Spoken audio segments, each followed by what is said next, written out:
Your miracle is there already. உங்களுடைய அற்புதம் முன்னதாகவே இருக்கிறது. You have to receive it through faith in Jesus Christ. ஆமென். இயேசு கிறிஸ்துவின் நாமத்தினாலே நீங்கள் அதை பெற்றுக்கொள்ள வேண்டும். Restoration is just a stretch away from you. Amen. Restoration of miracle is just a stretch away from you. ஆமென்.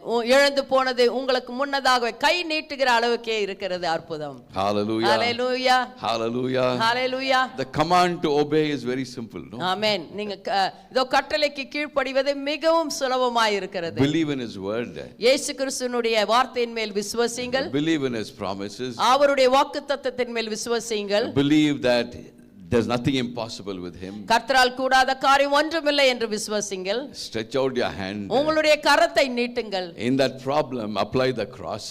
உங்களுடைய பிரச்சனைகளிலே இயேசு கிறிஸ்துவினுடைய அந்த சிலுவை மரணத்தினுடைய காரியங்களை உபயோகியுங்கள். Receive your miracle. உங்களுடைய அற்புதத்தை பெற்றுக்கொள்ளுங்கள். Hallelujah. Hallelujah. So simple to receive the miracle. Right? ஆமென். அற்புதத்தை பெற்றுக்கொள்வது எவ்வளவு சுலபமாய் இருக்கிறது. But when it comes to faith, many people they don't move from faith to faith. Amen.